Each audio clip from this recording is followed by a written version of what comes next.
What you're witnessing here are efforts to stop drugs from coming across the U.S.-Mexican border. You know, almost every car crossing is crossing for a legitimate reason. It's a very small percentage that comes in carrying contraband.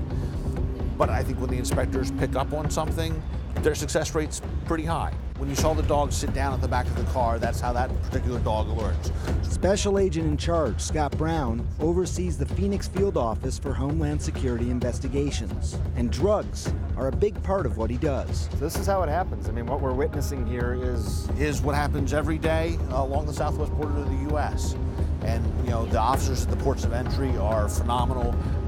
They're fantastic at identifying fresh tool marks that shouldn't be there. So a screw that's been recently turned that there wouldn't really be a reason for it to be recently turned, they can pick up on that. I mean, they're experts at what they do. It's just human art and intelligence together. Absolutely. What they find?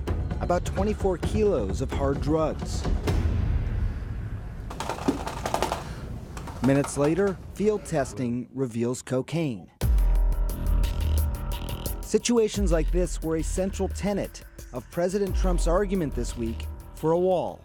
Our southern border is a pipeline for vast quantities of illegal drugs, including meth, heroin, cocaine, and fentanyl. Every week, 300 of our citizens are killed by heroin alone, 90% of which floods across from our southern border. But I wanted to learn just how effective the wall would be.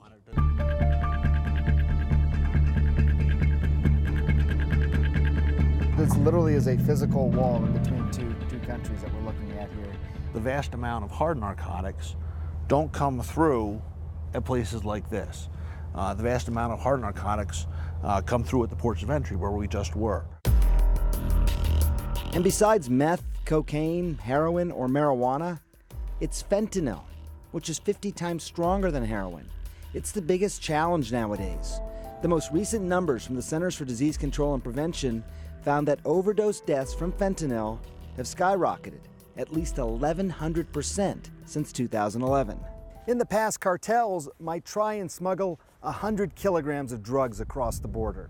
Wasn't easy to do. They were likely to get caught. But here's part of the problem. Nowadays, they could smuggle across something that looks like this. This is just a 1 kilogram bag of flour. But if this were street fentanyl, it would cost about $8,000 to make, could be turned into 1 million pills, and then sold for $20 to $30 million on the black market. All of that from a small container that looks like this.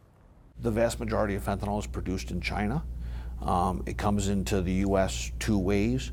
It comes into Mexico, where it is depressed into pill form or combined with heroin. The other way it comes in is American consumers buying it direct, oftentimes from vendors out of China.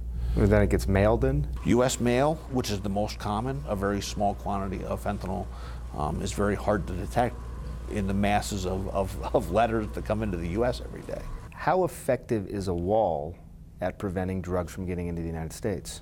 In terms of hard narcotics, no, I don't know that we get it immediately safer over hard narcotics. As of right now, the vast majority of hard narcotics come in through the ports of entry in deep concealment, or come in through the mail or express consignments.